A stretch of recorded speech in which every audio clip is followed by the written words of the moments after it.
Assalamu alaikum wa rahmatullahi wa barakatuh.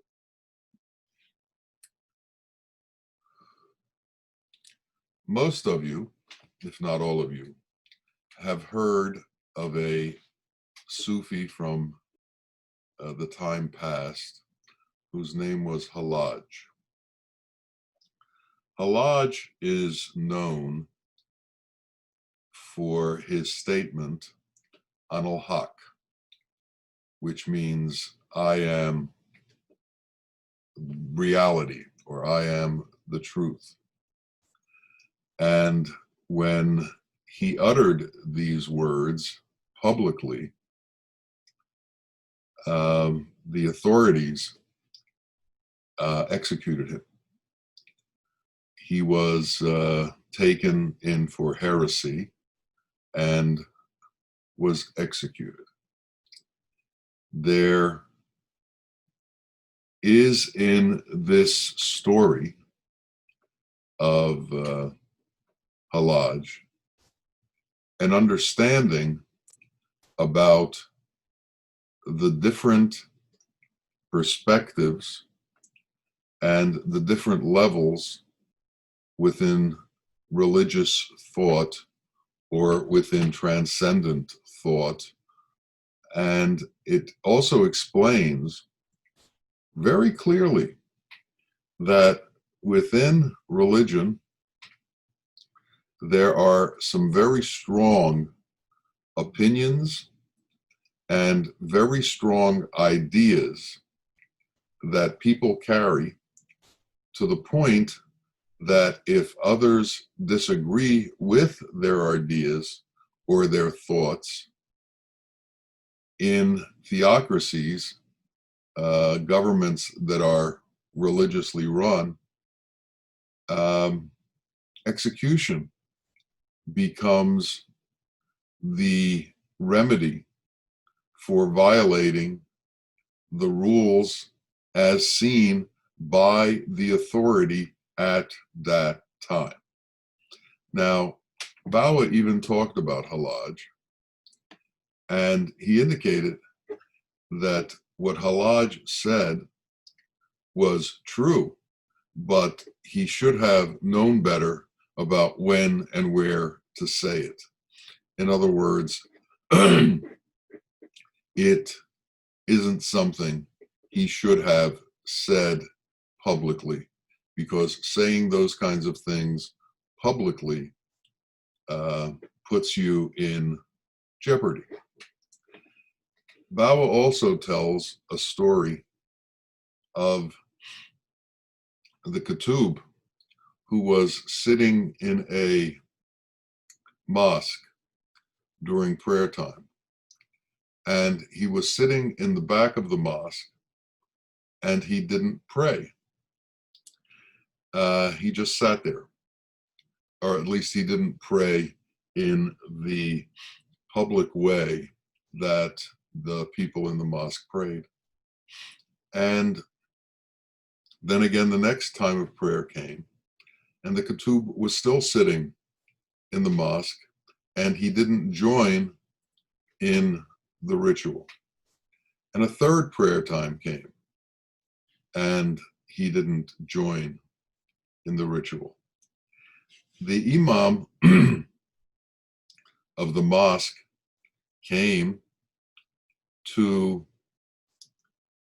the Katub and indicated to him that it was forbidden to be within the confines of the mosque and not join in the ritual prayer. The Katub then disappeared and went towards Allah, as the imam was explaining to him that he would have to be beaten for this transgression. The imam had in his possession a chain that was passed on to him through the time of Muhammad, which was called a catching chain. And he threw the chain towards the direction the Katub came. And the Katub was with Allah. And the Qutub, while with Allah, was told by Allah, what were you doing in the place of ritual prayer and not performing ritual prayer? He said, my rules set forth that ritual prayer is done in the mosque, and you did not follow this. Therefore, I am going to allow the catching chain to bring you back to the Imam. And the catching chain brought the Qutub back to the Imam, and the Imam tied the Qutub to a whipping post and began to lash him for his transgression. It is said that the Qutub felt nothing, but the lashes reverberated throughout the universe. And all of the universe felt what was being done to the Qutub. And the Qutub felt nothing, but the one who was doing it felt all of the pain and difficulty that was supposed to be lashed out towards the Qutub. The lesson that needs to be learned from this is that when you are with people who are in the ritual observance mode and whose path is ritual observance, you are not to upset their ritual observance. You should join with them. Now, whether or not they will go beyond ritual observance into understanding the nature of being and understanding their own transcendent nature and closeness to Allah, that's a question for each individual. But we, when we are in the midst of ritual observance, should do ritual observance. Whatever other observances we do besides that, we should do besides that. And whatever transcendent experiences Allah wishes to grant us beyond that, inshallah, they will be granted. And our insight will grow and our insight will be granted. But we should not disturb the belief system of those who are still at the stage of ritual observance. Musa, was once walking and he saw a man who was praying to an idol. And the idol was made out of stone. As a matter of fact, the idol was made out of the same piece of stone that the man had used to fashion the threshold to his home. So a piece of the stone was the threshold to his home that he walked over to get into his house, and another piece of the same stone was fashioned into an idol that he prayed to. And Moses went and mocked him for this. He said, what is the difference between the piece of stone that you walk over into your house, the threshold that you fashion from this stone, or the idol that you worship? God is not within an idol. And the man began to cry and was very distraught. And God came to Moses and said to him, your actions are destroying this man's faith. Now, it's true that God is not a stone, that God is beyond form, but this man's faith was still at that level, and you shouldn't be destroying people's faith.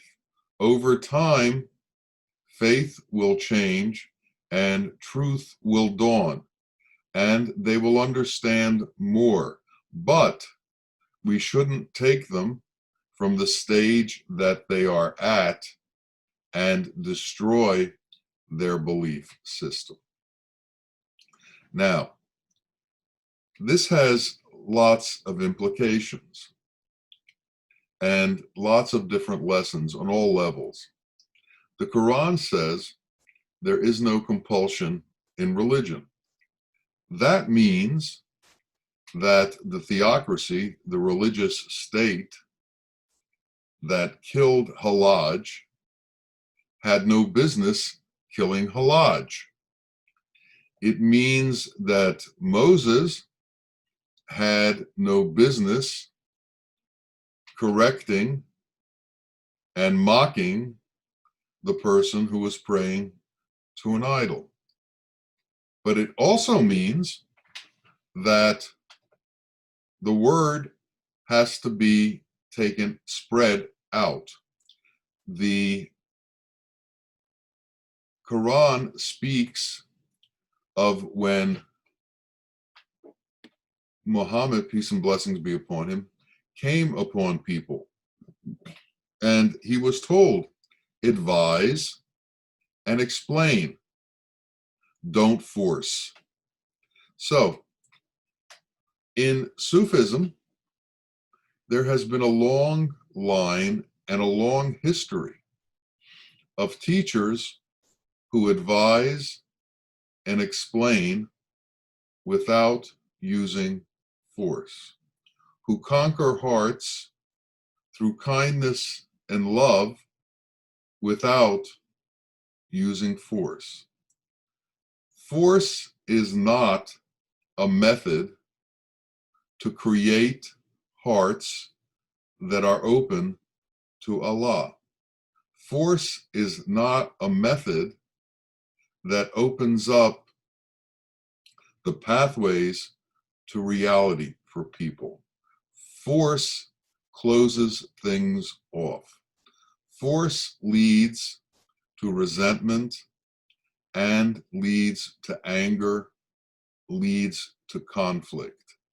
And there is no true teaching within conflict. There has to be peace, there has to be serenity, there has to be a calm way. So, in our own life, in ourselves, we must understand that we, in order to progress on this path, in order to get closer to reality, in order to understand truth, have to become peaceful within our own being, have to become serene within our own being, have to become content within our own being. And as we become content within our own being, the pathways towards reality will open for us more and more. Why is that? Because peace and contentment and kindness and love are qualities that belong to Allah. And as we gain in our internal being in qualities that belong to Allah, Allah can come closer to us. Allah can be more and more attuned to the channel that we're attuned to. His resonance will vibrate in us more because we are creating the space for that resonance. Anger doesn't create space for Allah. Resentment doesn't create space for Allah. What we need is that open space within our being that can be receptive to the truth. And that open space is created by we ourselves detaching from our external needs and desires and focusing on our inside and having our inside become calm and peaceful. The world is made up of the elemental forces that surround all of us and the elemental creations that Allah has made, His creation. We as individuals are constantly in a state of choosing between opposites in the world. We are constantly in a state of choosing between what we think is good and what we think is not good, what we think we need and what we think we don't need. And we're constantly choosing, when we are in the midst of desire, as to how to obtain that which we believe we need. How do we go about obtaining what it is that we need? This constant interaction in the attempt to fulfill desire is a distraction from reality and keeps us from finding the truth. So as long as we are involved in the interplay of all of the elemental manifestations that appear around us and are involved in attempting to gather certain things within the elemental manifestations, we are an attempt to hoard wealth, garner fame, somehow get power. As long as we are in the process of actively pursuing these kinds of things, we are creating blocks between ourselves and reality, blocks between ourselves and the truth, blocks between ourselves and God, so that we, instead of knowing God, try to know the world and try to know how the world works and try to manipulate the elemental various manifestations within the world in our favor. So our life becomes a juggling act of juggling worldly manifestations to bring them into our favor. And that can take an entire life. And it's no wonder that people who are involved in that kind of struggle would implement a religion that was involved with ritual and with form. They would implement a religion that has very strict guidelines and very strict rules that everyone must follow. Because what happens within society, if the society is based in religion, and if that society based in religion is based on accumulating manifest forms and only dealing with manifest forms, then that religion is going to deal with manifest forms. And it's going to say things like, unless your beard is a certain length, you need to be whipped. Unless your turban is worn in a certain way, you need to be whipped. Unless your jibbah is a certain length, you need to be whipped. Unless you proclaim certain things in your speech, you need to be whipped. You may even need to be killed. And this may sound silly to you living in America, but this is the state of things in many parts of the world. This is the way things are carried on in many parts of the world.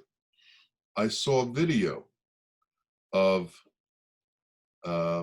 fanatics killing bears in the zoo in Kabul in Afghanistan because the bear's beard wasn't long enough. They were joking, but they killed the bear.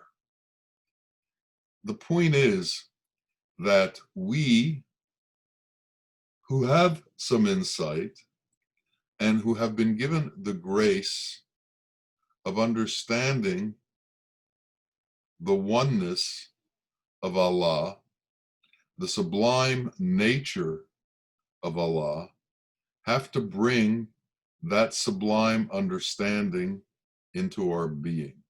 And we have to walk through the world with open arms and kindness, not forcing anything on anybody, but making available to them truth in the most profound way. As Sufis, we repeat the phrase, La ilaha illallah. It's part of our ritual prayer system. La ilaha illallah. Now, La ilaha illallah is translated or means different things to different people, depending on their personal nature, the nature of the society, the nature of the group they pray with. La ilaha illallah means all the way from there is no God but Allah, and any other God is not a real God. And unless people pray and call God Allah, they are somehow heretics. All the way to nothing exists except God, and only God is real, which is the Sufi interpretation of existence, that all of this that we see, all of this that we encounter, all of this that we interact with is God. We are within God every moment. There is no existence without God. There is no separation between us and God. And therefore, Halaj said, Anal Haq, I am reality, because I am part of that which is everything. I am at one with that which is at one. I disappear into that which is one. My existence is within that which is one. So when he was saying Anal Haq, I am the truth, in a real way, he was saying God is the truth. But that wasn't what was understood, because Anal, I am, was part of that sentence. So they weren't understanding that he was referring to the omnipotent that is all and everything. They thought he was referring to himself. Now, in many religions and in many understandings, God is distant from us. In other understandings, God is so near to us that he is constantly with us.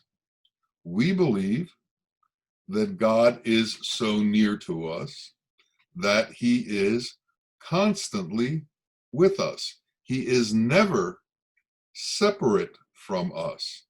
The only separation exists through our own inclination to be more involved with the creation than with the creator. And as we are able to separate ourselves from the dualistic nature of ourselves and the creation, what's outside of me and what's me as separate entities, we are going to be in a dualistic state that doesn't go into a place of union with the creation, because we won't allow ourselves to do it, because we enjoy the interplay between ourselves and creation too much. This is what's known as lust. This is what's known as the 64 sexual arts. This is what's known as desire. This is what's known as our needs. Our constant belief that there is no contentment without involvement and without gathering and hoarding material things in the world. This is the normative belief system among most of humanity. This is the way most of humanity approaches the world. There is an egocentric self, and our purpose is to supply the needs of that egocentric self. Now, you have another way of looking at things, which says you are an egocentric self that needs to understand the illusory nature of itself. And in beginning to understand the illusory nature of the egocentric self, you can get more close, you can interact with the real self. And then it begins to explain that all of the needs of the egocentric self are what separate you from reality. And so it says, if you get to know yourself, you get to know your Lord. But what it means is you're not discovering a new self, you're discovering your real self. And your real self doesn't need all of these things in the world. Your real self finds contentment in an other place than that. Jewelry is not going to satisfy your real self. New cars are not going to satisfy your real self. New homes are not going to satisfy your real self. Power in the world is not going to bring satisfaction to your real self. Monetary wealth in the world is not going to bring contentment to your real self.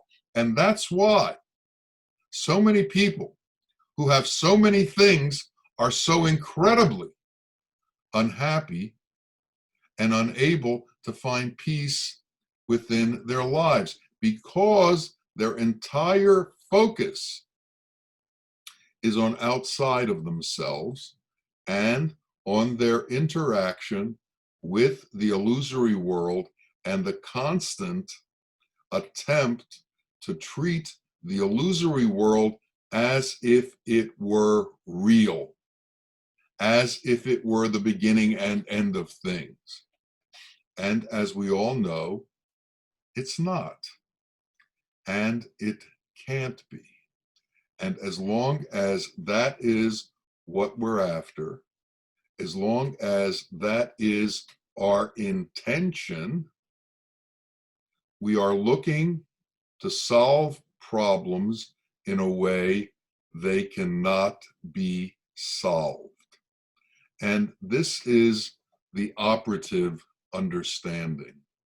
You can't cure the emptiness in our being with material wealth.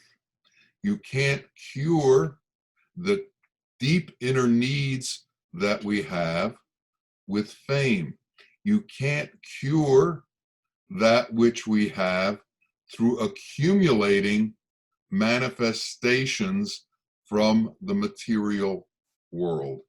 There's the story of Solomon attempting to feed all the fish in the world, and he brought all of his storehouses to the edge of the water and began to push all the food into the water to feed the fish. And one fish came up and ate everything that he could supply and continued to say, "I'm hungry, I'm hungry, I'm hungry."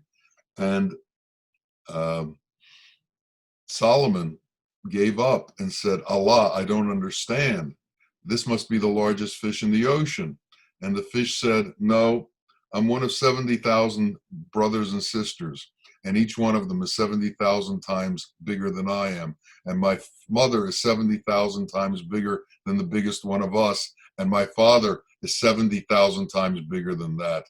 And then Gabriel came with a drop of God's grace, and the fish was satisfied. We need to understand that drop of God's grace. All the food in the world will not satisfy us. All of the riches in the world will not satisfy us. We will continue to lust for more and more and more. This lust towards the material world doesn't end. It doesn't go away because you get older. It just continues to harass you. It means that somehow, some way, you have to turn from the material world to the internal world. And we have to find that place within ourselves that is connected to reality. And we have to find peace and contentment there. Peace, salam, is a name of Allah. Peace can only be found through turning to Allah. There is no peace in the manifest illusory world. Peace is only available internally through creating a connection between yourself and reality. And that connection between yourself and reality is created by giving up this sense of self and this sense of need to constantly do things on behalf of the egocentric self. So, arrogance has to disappear. That's why humility is so important. If we can't become humble and understand the sublime nature of the equality of all of mankind, we can't separate ourselves from the duality of this existence of ourselves and everything external to us. There is this separateness that we create. And in this separateness, we push ourselves away from inclusive unity. We push ourselves away from truth. We push ourselves away from the unity of all of existence. One of Bawa's oft repeated phrases is that which separates me from other men separates me from Allah. So being separate, making yourself individual and making that individual nature superior to everything else, and the most important thing in existence, leads to exclusion of God from your life. Now, that doesn't mean that's what you think. That just means that's what it is. And no matter what you may think, no matter how many ritual prayers you may do, no matter how often you may show up at the mosque or the synagogue or the church or the temple, unless you are inclusive by nature, unless you have done away with that veil of separation between yourself and everybody else, unless you see everybody else as part of yourself, Allah is not part of you, because you've created the veil, or we've created the veil that separates him from us. So we need to become practitioners of inclusion. We need to become practitioners of finding peace internally, of finding peace within ourselves. And then we can do away with this dualistic nature of existence. We can do away with opposites. We can do away with choices. Once we believe, and truly believe, that this world is illusory, we begin to have our choices limited, because we understand that it really doesn't matter. It's like if you have a great allegiance to your sports team in your town, and you go and you watch the game, and you are very attached to the outcome of the game, and you scream and you holler, and they win, and you become emotionally exuberant, and there's great joy in your being. And if they lose, you become emotionally exhausted, and there's great sadness in your being. And 2 days later, when the season is over, you really understand how it doesn't have any effect on your life at all. Well, it's like that with most of the decisions that we make. They have very little effect on our life, except we're so emotionally attached at the moment to what we believe is important in the manifest world that we enter into joy and sorrow based on those outcomes. We have to be free of joy and sorrow. We have to be content. And we can't let the emotional roller coaster ride that we're on in this world control who we are. This is what leads to depression. This is what leads to mental illness. This is what leads to neurosis. This is what leads to uncontent beings. We need to find that place within us where separations are gone, where our attachment to the physical illusory world is lessened and lessened and lessened. And we need to understand the lesson of the attachment to the physical world and then lessen it. It's a funny play on words, but it's the reality of what it is that we have to do and what we need to do. We somehow need to decrease our appetites. We need to decrease our needs. We need to decrease our lust. You know, the world and Satan will tell you when you are in the midst of acquiring things and you're not finding happiness. Satan's answer is, you don't have enough. Just get more. Just get more. Just get more. And that's the worldly attitude towards things. If you don't have satisfaction, just get more of whatever it is that you're chasing. And the reason you don't get satisfaction is your inability to get more of whatever it is that you're chasing. And again, you're trying to solve a problem that can't be solved in the way that you're trying to solve it. We have to release ourselves from the attachment to all these things. We have to release ourselves from caring about all of these things. We have to release ourselves from our inclination to acquire things in the world. We have to relieve ourselves of all of the things that we've been taught up to now that says you are what you acquire. You are what you own. You are what you control. You are, you are, you are. And all of those R's are based on relationships with the external world. Well, in truth, you are part of everything that is.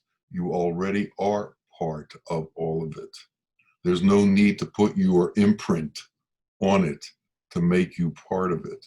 There's no need to proclaim that you own it by putting it within the boundary of your country or within the boundary of your home. We are all and everything. And when we realize that we are all and everything, we give up the attraction to the minutia of the things that we collect. We stop trying to gather and gather and gather, but surrender to Allah's omnipresence and transcend into being part of everything. This can be done, and it will be done if we approach the world as an illusory manifestation that is not going to give us satisfaction, and that the truth is only within our Lord. This is what our teachers have been telling us. This is what the good books have been telling us. We need to take this example and apply it to ourselves.